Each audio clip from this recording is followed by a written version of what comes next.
welcome to the Legacy Wealth Show. Super pumped for our show today. I got my good buddy Joe Evangelisti on, who's a rock star, everything in real estate. Came from doing wholesaling, brokering, flipping houses, building new construction, owns a construction company, has his hands in many different businesses, and pumped to talk to Joe about how he's been able to build all these different businesses, the adversities that he's faced in building out these teams, and how he's able to manage all these things and still maintain an awesome lifestyle and spend time with his beautiful wife, 2 little girls, and live some life too. So Joe, welcome to the show, brother. Appreciate it, man. Thanks, Tim, for having me on. Yeah, man.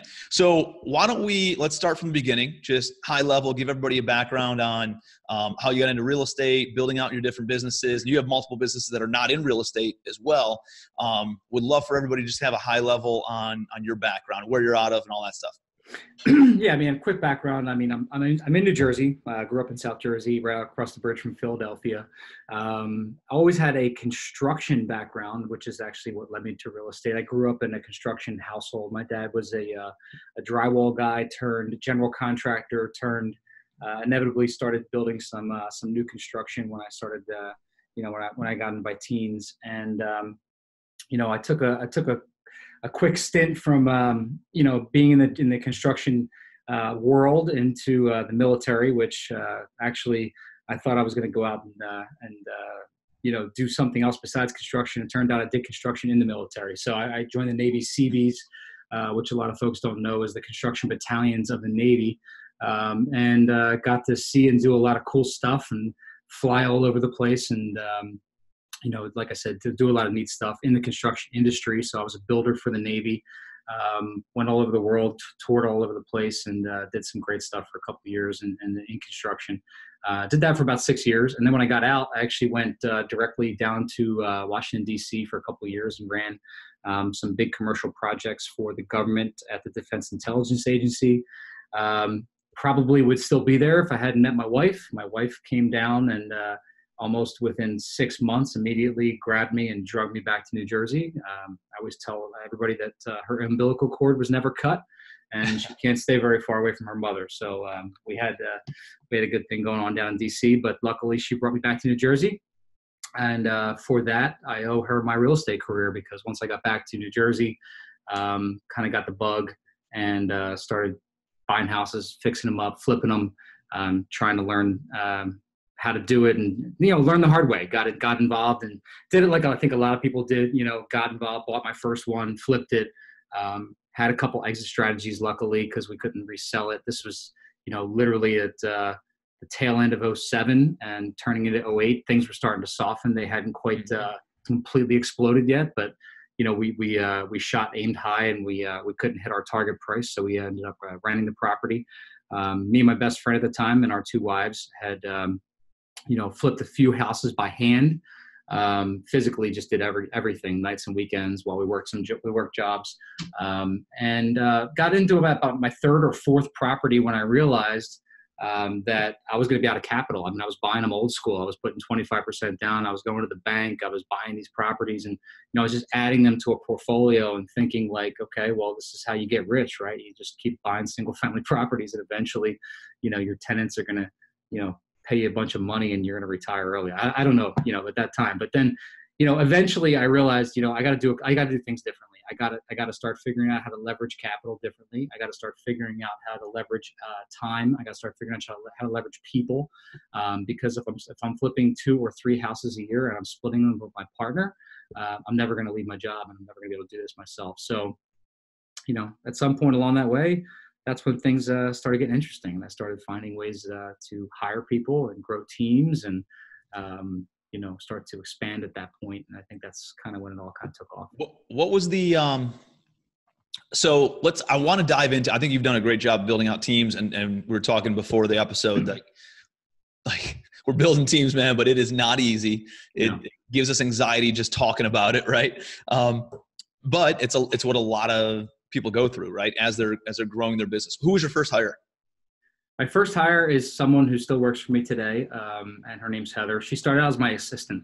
She started out as just my right-hand man. I needed somebody, and initially, there's a funny story behind that. When I first hired her, I thought that it would just be like kind of like me and her against the world. I really thought that I would just need somebody to handle the paperwork stuff, and I still thought I could just handle everything else. Mm-hmm. I was still running multiple projects, multiple jobs. I was a full-time realtor. I hadn't quite owned my own brokerage yet, but I was pretty darn close to doing that, probably within the first 6 months she worked for me. So I was a rehabber. I was a broker owner. I was a full-time realtor. I was a full-time dad. I was a full-time husband and full-time, 10 other things. Mm-hmm. And I was also in full-time meltdown. On the surface, I looked successful. I would go out to parties and my friends would all pat me on the back and say, "You're kicking ass. Way to go. Great job." Facebook fake hero to everybody. And, I had a nice car, I had a nice house. I lived in the town to live in. And, on the surface, again, everything was amazing, but man, I was having an internal, I think I would have had a stroke by the time I was, 32 years old. I was ready to collapse. I was working 150 hours a week.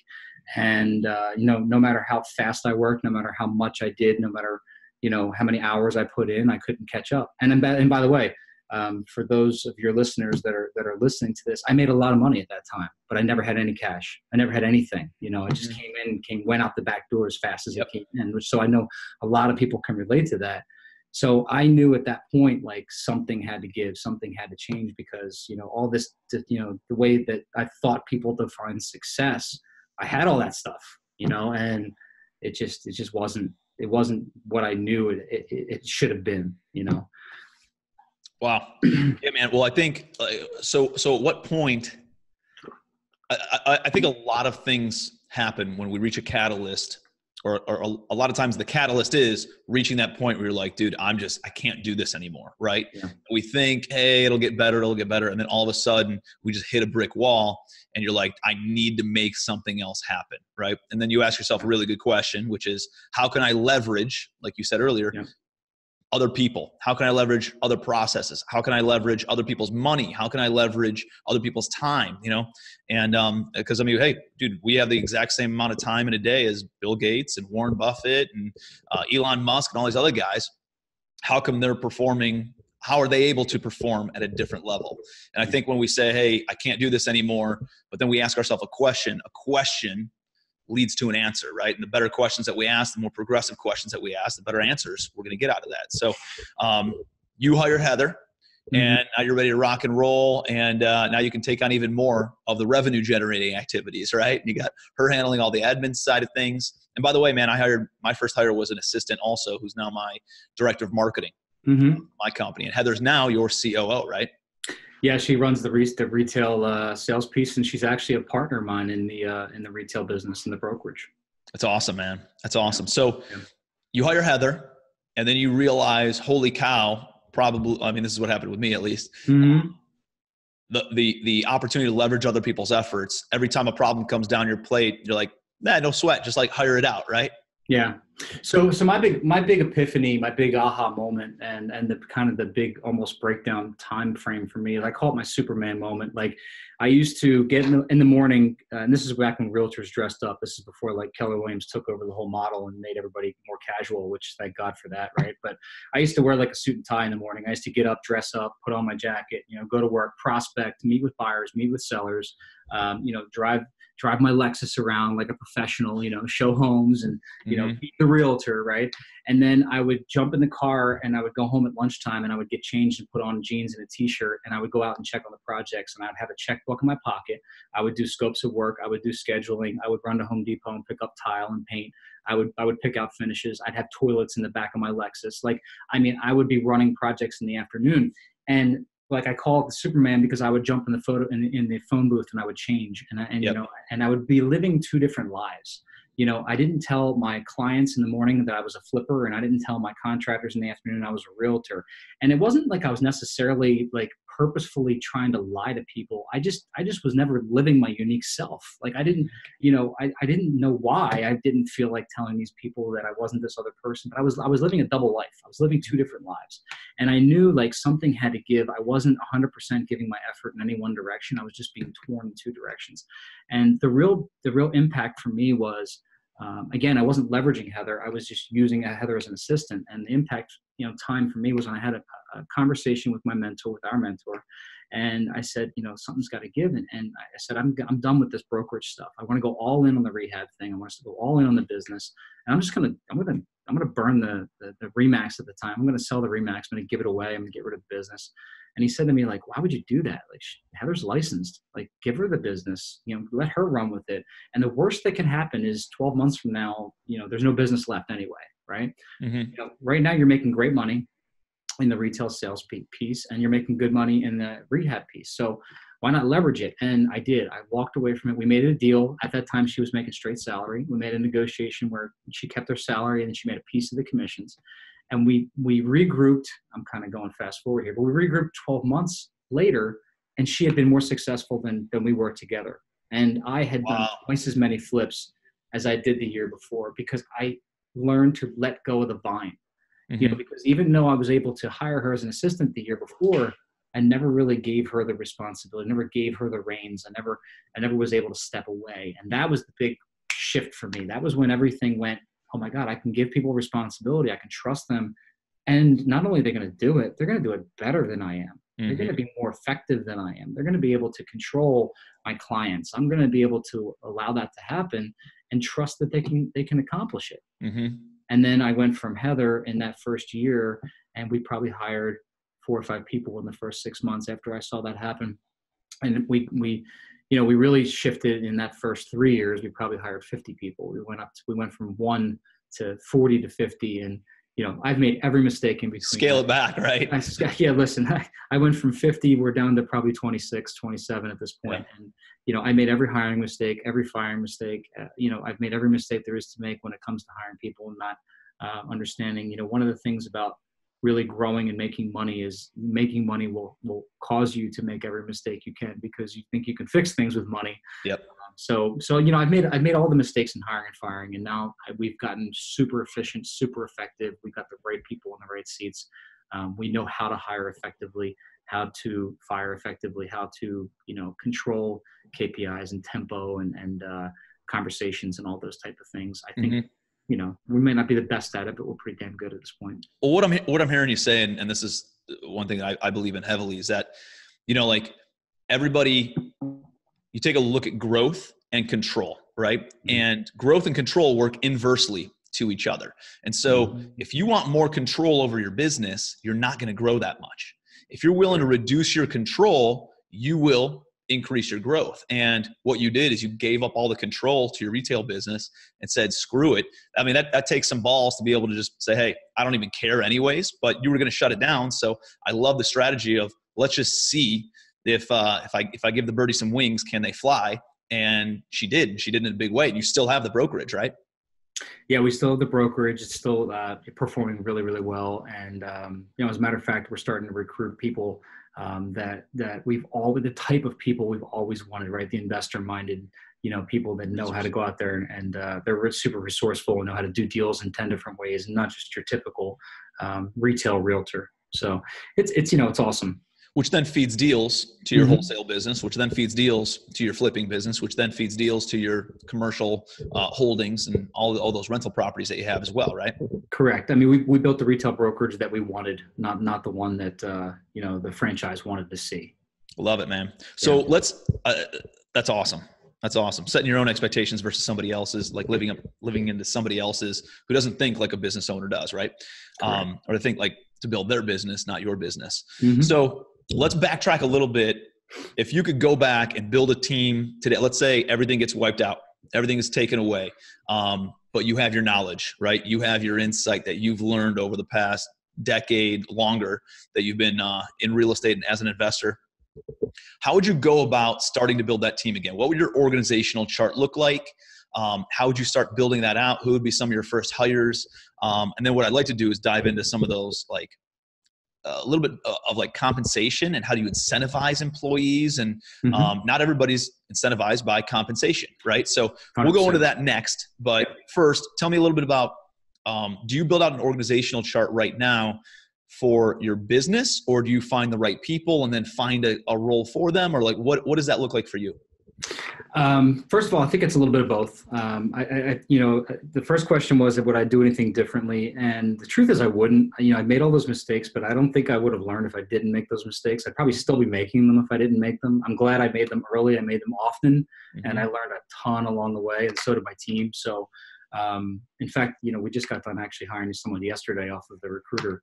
We can talk about that in a second, but we've made every bad decision there is about hiring people. We've hired people because we liked the type of person they were in an interview. We've hired people because they had an amazing resume. We've hired people because they were friends of a friend. Like we've made every bad hiring decision possible to learn to really figure out the best way to hire.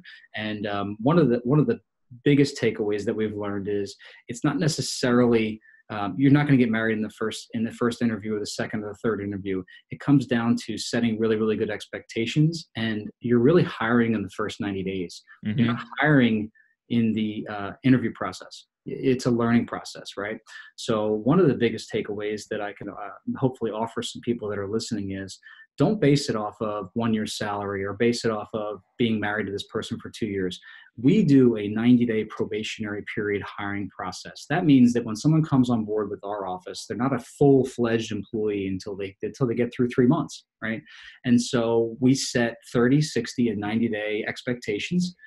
We decide upfront what they should be capable of after 30, after 60, after 90, and we have a conversation together, the direct report and the managing person, whoever's in that relationship status, and sometimes me, depending on what level that person is. We'll sit down after 30 days. Okay, where do we stand? What did we accomplish? Was it challenging? What's your feedback? What do you think about the position? What would you change? Okay, let's go to the next 30 days. And in that first 90 days, it's an open door policy. It's the ability for the employee to decide, the team member to decide, hey, they just don't like it here. They don't like the culture. It's not a fit. The door's open. You can walk out. Or same for us. Hey, it's not working. You're not taking the challenge seriously, or you're not implementing things fast enough, or we just don't see it being a fit. Hey, no harm, no foul. We can decide to part ways at any given time. So it's basically, not only is it a training phase, but it's a feeling out phase. And one of the biggest mistakes that I've made in my time, and Darren Hardy does a really, really good job of explaining this in the Entrepreneur Roller Coaster. He talks about a bad hire taking 2 years' salary out from underneath you. It's because people spend too much time feeling people out, and then they spend too much time emotionally invested in letting people go. It's like it takes 9 months to 12. And by the way, I've done this dozens of times. I'm totally guilty of it, dude. I want it more for them than they want it for themselves. 100%, because we see potential in people. We give people multiple tries, multiple attempts. But here's the thing: if we hold ourselves as leaders ultimately accountable to that 90 days and just say, hey, guys, by the way, if it doesn't work out in 90, it ain't going to work out in 6 to 9 months. Let me tell you from experience, that person in 90 days, if they don't wow you, they're not going to wow you a year from now. And dude, if you get down that path 6 months, 9 months, 12 months down the road, then you feel even more committed to them. Harder and harder. You're part of the family, right? Yeah. And, dude, then it's even harder to let them go. So it's easier to just, and dude, easier to talk about this stuff than to actually go through it. And so do it. difficult. This is why I love having this conversation with you, man, because you excel at this and set very good expectations on the front end, and then communicate very clearly over that 30, 60, 90-day period to ensure that it's working out for you, it's working out for the team, it's working out for this person, this new hire as well. And let me tell you, I think, Tim, I think this is one of the biggest challenges that leaders have is setting the discipline for themselves to do this. I just had an executive assistant interview with me last week, and I told her that this would be the process because I thought we were going to hire her. And she ended up being the number 2, and she's an amazing candidate, but I ended up going with somebody else. And I was laying this whole process out for her, and she said to me, you know what, Joe, I've been working for, she worked for 2 different companies in the last 8 years. She goes, I haven't had a review in 8 years. Wow. And I was just like dumbfounded. And she's working for real companies. Like she had a real resume. And it's, I think this is one of the biggest challenges with leaders. And I said to her, we don't give you reviews just for your sake. It is for your sake, but I want the leaders to have feedback. I want to know from the team players out there, what are we doing right? What are we doing wrong? How can we make your job more effective? How can we make you more efficient? How can we help you be more successful? right? Yep. It's not about just giving you feedback on your position. I want to hear from you, right? So this 30, 60, 90 really sets that up well, because if you're setting the right expectations, these people that you're hiring should be exceeding the expectations in that 30, 60, 90. If they're not exceeding them, either you're not setting them high enough or they're not the right fit. And you got to make sure that's in line in those first 90. That's your opportunity to save those 2 years salary that you're going to spend if you don't make the right decision. It's powerful, man. So from a timeline, dude, I'm stuck in the business, man. I'm in the whirlwind. I'm stuck too much building. I'm in the business versus being able to work on the business. How are you able to set time aside? You just say, hey man, I time block the last day of the month or the 20th of every single month in order to sit down with my team or the new employees, or quarterly with your entire team. How often are you doing reviews with your whole team? And how do you just like set that time aside? You just schedule it out and you time block it. And you realize that it's not an urgent activity, but it's a very important activity, and you need to give it that amount of respect, right? Yeah. So first of all, I think this is probably the most urgent activity next to generating revenue.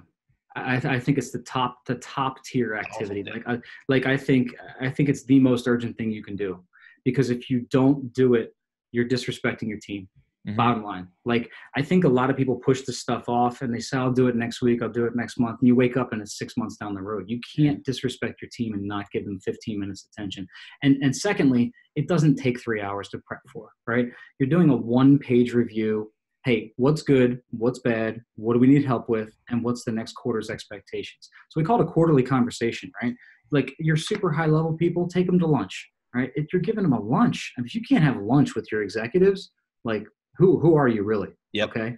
And if it's anybody else, it's literally a 10-minute conversation. If you're that busy that you can't have 10-minute conversation, no, don't get me wrong. When I had 50 employees, I wasn't doing it. The line managers were doing it. But now that I'm back to 26, I'm doing it with every person in my whole company. It's not that difficult. Again, it's a 15, 20-minute time block. And a lot of times it doesn't have to be as formal. You do put it on one page. You could literally say to the team member, hey, can I talk to you for a minute? Cool. Hey, no, it doesn't have to be, it doesn't have to be super formal. It doesn't have to be totally like, I think everybody builds it up in their head, right? To be this, like, I need this employee handbook filled out with the month and the date and like what all this stuff looks like. And I need to go through this formal process of Q&A and all this other stuff. It doesn't have to be like that. You sit down, you talk to them for 10 minutes. I love what you're saying. And by the way, if you're the CEO, if you're the visionary, if you're the business owner, and you have, say 10, say 20, say 30 employees, the value of spending 15 minutes with your employees, you should be doing this anyway, guys. Yeah. Like to do it, to actually set the time aside for 15 minutes per quarter, that's a must. Mm-hmm. But if you're not spending 10, 20 minutes every week talking to your team members, the value of them saying, hey, the CEO has spent 10 minutes talking to me today. Like, it's so impactful. You're going to get so much more out of your team. Like Tim said at the beginning, it's not all about salary. These are the key things that take people to a whole nother level when you invest your time with them. Mm-hmm. Ask them what's going on. Ask them what they need. Ask them how you can help. Super. I love it, man. So for me, it's not all arbitrary though, right? It's not all, hey, how do you feel? Here's how I feel about you. Here's how you feel about me. You put actual metrics in place, right? Mm-hmm. I know one of the things that we subscribe to is, if there's not a metric in place, then you cannot measure it. If you cannot measure it, then you cannot manage it. And so you have to have KPIs, key performance indicators, in place to measure the performance of each role. How do you set those KPIs? It's easier for like sales guys, right? And what is the activity that leads to the result? I think a lot of people measure it based on the result. How many deals did you close? But that's not an activity that you can control, right? You can control how many offers you make. How many cold calls you make, like those kinds of things. You can't control how many deals, because we know how everything gets into a tailspin and sometimes things get delayed and all that kind of stuff. So what's the process that you go through for some of your, like, run through 5 employees for me of how you set those KPIs, how you measure those KPIs. Do you set the goals? Do you let them set the goals on a monthly basis or quarterly basis? And what does that look like? Yeah. So, everything gets reverse engineered, right? Everything we do has to get reverse engineered. And we want every person on the team doing revenue generating activities, whether or not they're actually in sales or whether they're like a processor or whether they're, like our bookkeeper, right? So even if it's not a, direct sales related contract came in, closing came in, almost everything we track is called GCI, gross commission income, whether it's wholesale or whether it's retail. So even if it's not a sales related KPI, let's say it's a bookkeeping KPI, for example, their KPIs are that we want P&Ls back in a certain period of time. We want closing statements entered in a certain period of time. We want, for our operations side, we want deals delivered to the retail side weekly. We want home inspection repair requests delivered on time. So every one is a reverse engineer to a revenue generating activity, right? So we're always trying to figure out, what does it take each and every week for us to generate revenue as a team? We should always be revenue focused, revenue forward, and with speed. I think that's what's missing with a lot of people. Urgency. Speed, urgency, right? We shouldn't be talking about things that aren't generating revenue in any way, shape, or form, in any capacity, right? If we're talking about, I don't know, painting a room in an office, like that takes no priority whatsoever. Like it's not even something to talk about, right? Mm-hmm. Unless it's going to create income in the office, right? For example, now it's a revenue generating activity. So, every conversation, every huddle call, every L10, every issue that we're diagnosing is to push revenue. And that's the mindset that we want the whole team to have. Mm-hmm. I love that, man. So because at the end of the day, man, like, although you don't want to just throw money at problems, revenue does solve all problems, right? It if you does. have more revenue coming in, your life's a lot easier because then you have options, right? You have options. You can staff it out. You can pay somebody else to do it, an outside contractor or an in-house employee. And at least it buys you a little bit more time. So if you can focus on revenue generating activities, everything else will eventually fall into line. Correct. And I think that's one of the biggest challenges, especially when you start to get staff heavy with processors, and even they have to have the mindset. It's one of the biggest challenges when we had a bunch of people and, we started having to whittle back down, as I had 24 people that were sitting around saying, well, I pushed a certain amount of files, or I got a certain amount of clicks online. It's like, well, files and clicks, like, oh my, like where's that going? There's no revenue gain behind those clicks unless they're actually leads that are focused on whatever, a deal closing. Right. So, what are we tracking, and is it leading to revenue? Is it leading to revenue? It's the activity that leads to revenue. Correct. Strong, man. So how about, how were you hiring employees before you had any money, right? Like I know a lot of entrepreneurs, man, probably that 0 to up to $1 million in revenue, which I've seen a statistic is 96% of all businesses are 0 to $1 million in revenue. And maybe that's owner operated businesses. And then, where like when you and I met, we were probably doing both between $1 million to 10 million. So obviously it works, right? Like the proof of concept is there for whatever our business was at the time. But we're making enough money to support our lifestyle, but not enough to then bring on these 6-figure salaries, right? To bring on these C-level executives. And how are you able to, I guess compensate, or you were just, I guess what you did with your COO, Heather, is that you were able to just keep on paying her the same salary, but then you incentivize her with some back end, essentially profit share or equity in that, mm-hmm. right? Is that how you've been able to grow and get above that $10 million mark, let's say? Yeah, well, I mean, to answer your first question, I think that too many people are afraid to advertise on social media that they're looking for people. I mean, I in the first couple of years, it was all referral from friends and family. Hey, we're looking for a processor. Hey, we have an assistant position open. Hey, we have sales positions open. I mean, just put it out there. I think so many people are introverted about having a business and being successful and wanting to be successful. I think that, they'll put it out there that they're looking to hire, and they're worried about the naysayers and the haters, talking them down about doing their own business. Yeah. So I think there's a lot of that. Dude, if you're hiring, you're growing, right? You're growing. Exciting. Like, I think it's amazing, so we still do it to this day. I mean, there's still going to be that certain percentage of people that are referred to us. I mean, we just hired a realtor last week that's related to somebody that works on my team. So, I mean, there's always people that are going to come to us from friends and family referrals. So I'm not saying you don't screen those people still, but I still think that there's a lot to be said there. When we start to get to the higher level, like I said, you have a great referral source that was a headhunter type of person. Mm-hmm. I think that there's a lot to be had there. I mean, this guy, we hired him and he takes a percentage of the first year's salary, but I mean, he screened through 550 applications to put 6 people on the phone with me. Mm-hmm. For me, that's worth every penny of what I paid. So you're buying time, man. You're buying time, and put 6 amazing people on the phone with me too, not just 6 bums. So the amount of time and effort it took for him to sort through there, have those pre-qual phone calls, decide who the right fit was, and put them on the phone with me.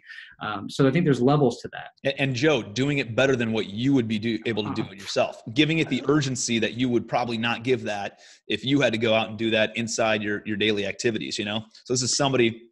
And I've subscribed to this too, man, is like, why do I need to be doing all the hiring? There's people out there who, for a percentage of that first year salary, where they only get paid if they bring you somebody of quality that you want to hire and they stay on for whatever it is, 60, 90 days or longer, then they get compensated for that. They're going to give it the attention that it needs, the urgency that it needs. They're going to be able to screen through those people and see them and ask them the better questions than what I could, because it's not my unique ability, right? Mm-hmm. You as a CEO are probably better focusing on revenue generating activities, leading the team, casting the vision, doing things like that, versus going and screening resumes online for 4 days. You know what I mean? So yeah, man, I think hiring out and finding, one of the ways I've been able to help grow my business is by finding these executives and finding these fractional kind of partners, like a chief human resources director that I could either pay some sort of a retainer to, or a commission based. You can do that with, I know we've both used fractional CFOs. I know we've both used, attorneys that are on retainer or paid out of and that's a way that you can attract high level caliber without having to take on a 6-figure salary, And then when you get to the point where, like my bookkeeper, I used a fractional bookkeeping company paying, $400 a month. And then it went up to $800 a month. Then it was like $1,500 a month. And then it got up to $4,500 a month. And I was like, why am I doing that? I could bring somebody in-house, dedicate twice as much time, get more attention, more effort out of them, and save some money. Let me bring this person in-house, right? So I have an in-house bookkeeper. So as I grew, though, I didn't have to take on that full-time salary, and I could bring somebody in on a part-time basis, until I got to that phase. So that was something that really, really helped me out. And then utilizing, these fractional or part-time type employees. Is that something that you've been able to work with too? 100%, man. And one thing I'll add to this is, even if you're just starting out, we are our own worst enemy when it comes to hiring people. It's so hard. It's just like the firing process. When you're hiring somebody, it's an emotional thing. You're looking at their resume, they get in front of you, they're really nice. Maybe you have hobbies in common. Maybe whatever, you're friends of a friend and you feel bad, so you give them a shot, so there's so many different things as business owners that do not make us qualified to be hired, to hire people.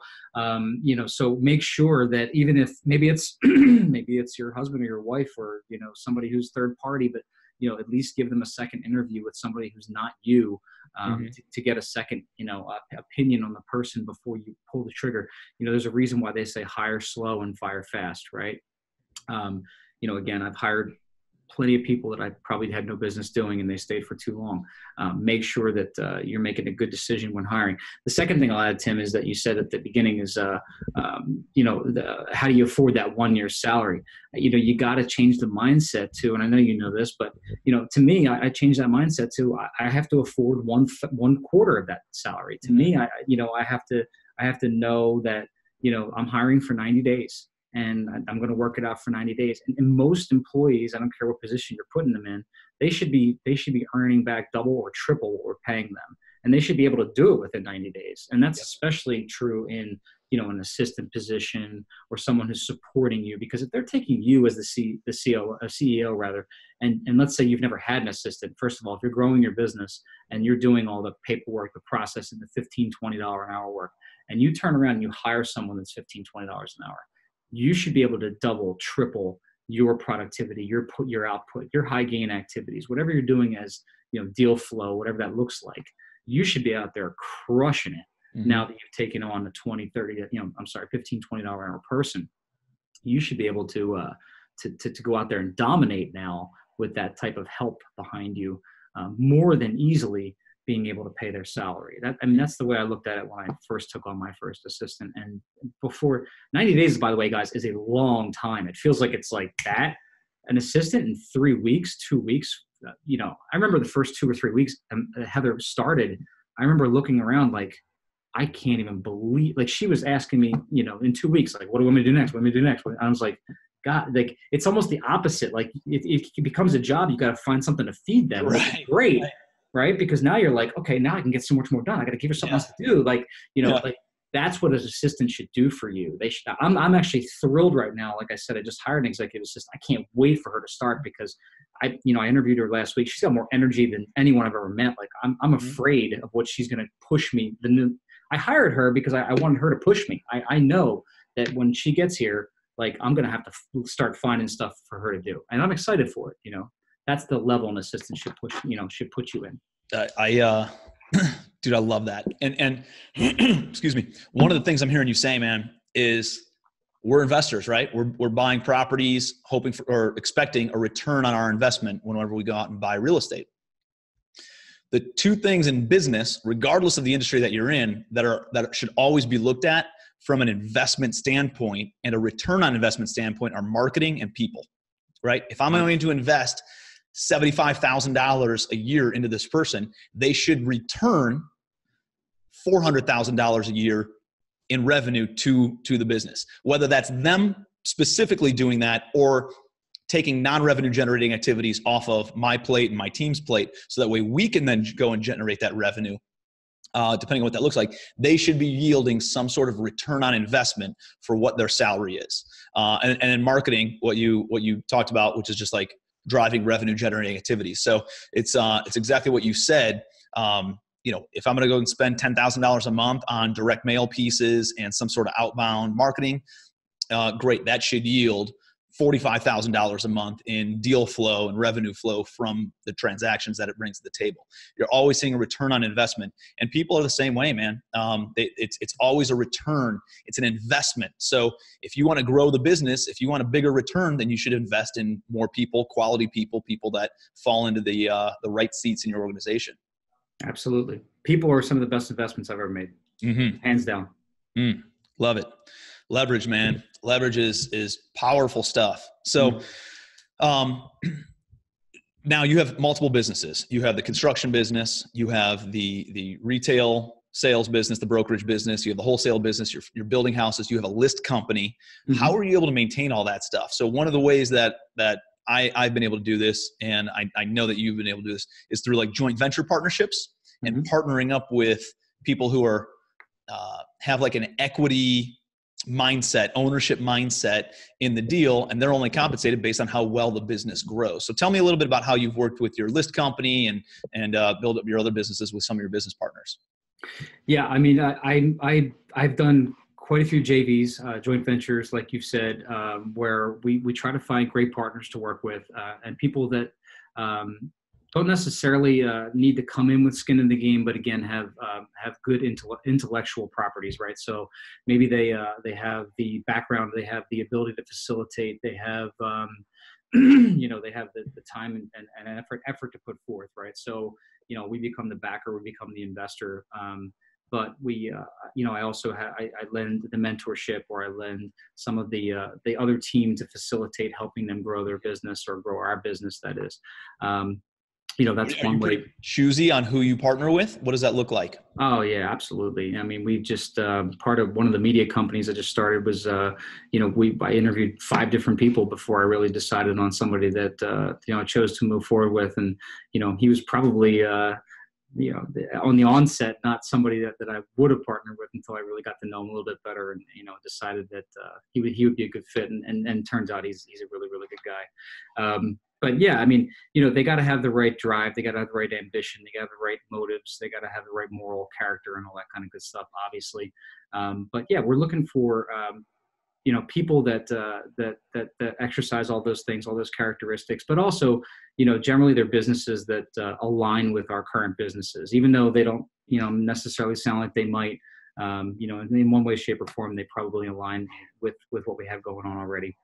Yeah, I like partnering with people who have congruent values as us, but complement the skill sets that I have, right? Like they don't dance on my strengths. They are really good at driving the activities that I'm not good at. I'm really good at complementing the things that they're not necessarily that they couldn't do, but it's not their driver, right? It's not their energy zone. It's more of a drain for them to get outside and do the marketing or money raising or public speaking or whatever that looks like. But they're really good from an operational standpoint with spreadsheets. And not to say that I couldn't do the spreadsheets, not to say that I couldn't do the data analytics. It's just something that takes a little bit more energy for me to do than doing the marketing, doing the money raising, and doing some of those activities. So I think any good partnership, any great partnership, you got a Steve Jobs and a Steve Wozniak, right? Somebody who understands the technical aspect, can run the technical, operational side of things, and then somebody who's the driver of the business, the CEO, the visionary, the goal setter of the business, and understands the underlying business elements of business, HR, finance, marketing, accounting, operation, like understands that transcends every industry, but then the technical aspect of it too. And you got, what's his name? Bill Gates and Paul Allen, right? Very complementary type mindsets. And I know that's how you and Heather work together. That's how me and Matt, my COO, work together. We're very good at complementing each other and not dancing on each other's strengths. Yeah, correct. I mean, you have to have a great relationship, be able to communicate. You have to be able to sometimes take the heat. Sometimes it gets heated, and be able to yell at each other back and forth. So, I'm definitely hot-blooded. I'm definitely, I have a little bit of a temper sometimes. So I got to find somebody that can put up with me. But also, somebody that I know that wants to grow at the rate that we want to grow as well. So, I'm also looking for people with a large mindset. I don't want to take on partners that are just, happy doing $1 million a year in rev. I want people that are going to, jump a business to a high level and want to be, super successful. And again, kind of aligned with the way we're aligned and the learning and growing and all that kind of thing. Love it, man. And what I love about being in real estate or in our industry is we can partner up on a deal by deal basis, test each other out, make sure they like us, make sure we like them. If it works really well on that deal, we don't need to get married. Both of us have had bad partnerships across our entire portfolios before, where then it kind of strangled our what we could do, what we could accomplish, how we could grow, and for me, in my instance, I had to liquidate my entire portfolio because I was married to somebody. I don't want to be married to anybody but my wife, right? But in joint venture partnerships, you can partner on a deal by deal basis and then keep on partnering on a deal by deal basis if you like working together. And if you don't, then you don't do any more deals. I like that concept and that ability to do this in with being in real estate and having certain transactions. So I do it heavily. And obviously I run a mastermind. You run a mastermind also, Inner Circle, right? Yep. Inner Circle family. Yep. And so I'm sure you do a lot of JV deals with the guys in that group too, right? Yeah, there's a lot of opportunities within the group, which is awesome. The thing I love about that group is that when you bring in high level players, they're always bringing in high level pieces, right? And to watch them continue to grow and have those opportunities come in, and then also be able to offer those opportunities back out. So it's awesome. And I know masterminds are so powerful, man. I know it changed everything for me, and I can't talk about them high enough. I'm in 6 different mastermind groups, including the one that I run. That's crazy. Yeah, dude. And that's what I like. I'm traveling all the time because they're so powerful. Because I seriously attribute so much of my success and so much of my growth to being in those groups. Because as you're talking, Joe, it's like you get to these different levels in business and you just realize there's another level of like things you got to figure out, like things you got to work through, problems you got to get past.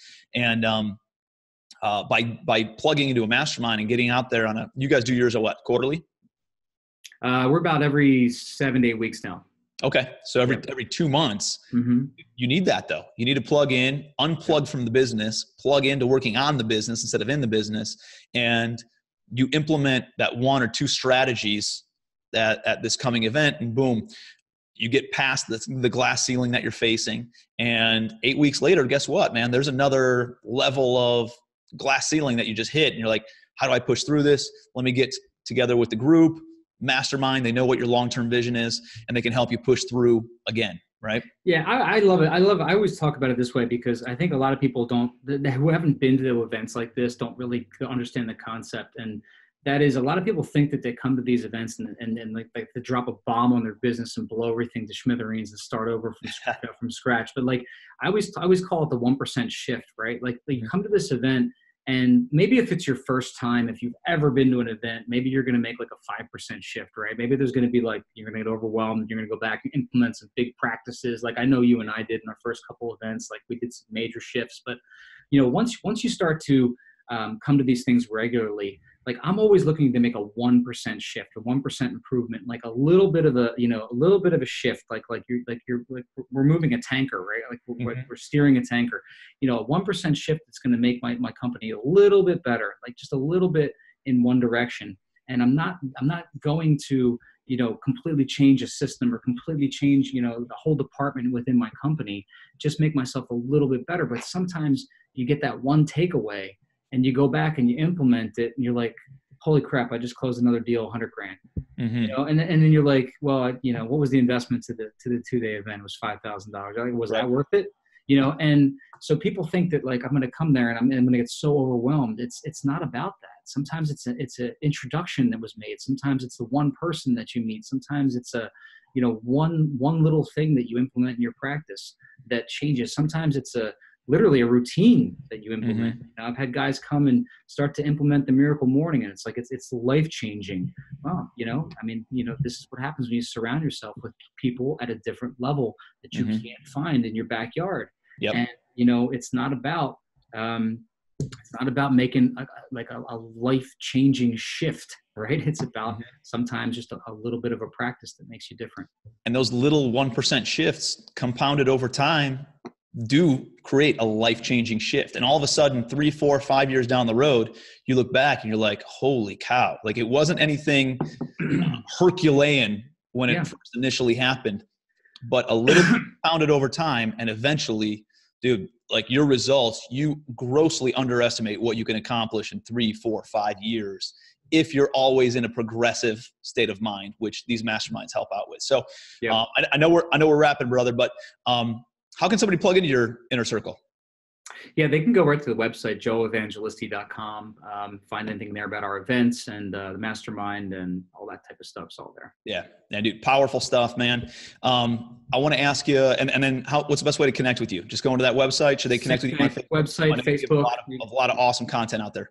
Yeah. You guys can go to Facebook.com, Facebook, and check out Joe Evangelisti. Just search me out there, friend request me. Cool. Problem. And then, dude, the last thing I want to end with is this is the Legacy Wealth Show, right? Yeah. What does legacy wealth, building the big business, like what does it mean to you? Why are you doing it? Is it pass on riches to your family, pass on mindset, like make an impact? Tell me a little bit more.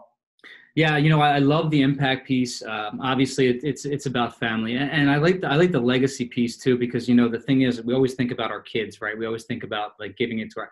I think about legacy wealth, and this actually was really drove home. I interviewed a guy last week who was a legacy wealth attorney. Well, I got to get you the intro too. Who actually creates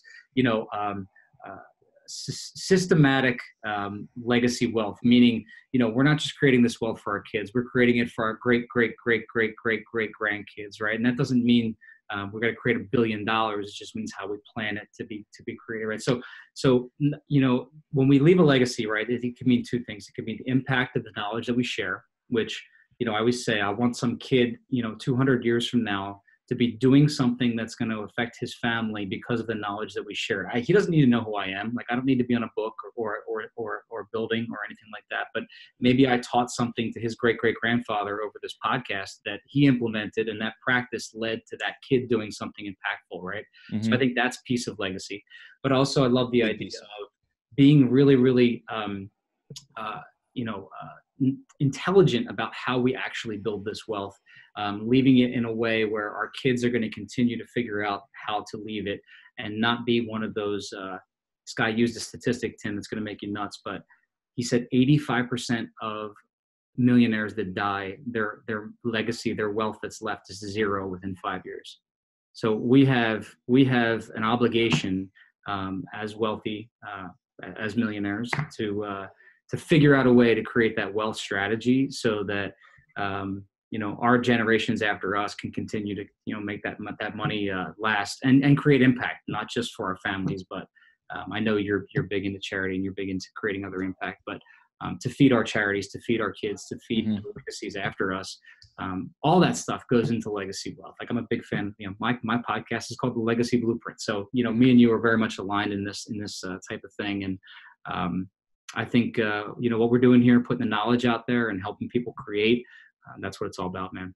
I love it, man. Dude, I love it. And I'm sitting here listening to you talk, thinking like, dude, how thankful and how grateful are we that we don't have to worry about the roof over our heads. We don't have to worry about food on the table. We're in a place in life now where, dude, we're super fortunate. Now it's all about creating impact, positively helping other people. And dude, just thinking like, we are blessed, it's a pretty awesome position. And I think because we have that ability, we have the responsibility to do it. And I take that very seriously, and I know you do too. So, brother, dude, I appreciate you so much for being here. Thank you for all the knowledge, all the value that you've brought. And I'll make sure everybody has your contact information in the show notes. And dude, thank you again for being here, Joe. Thanks, man. Thanks for having me on. All right, brother. Appreciate it.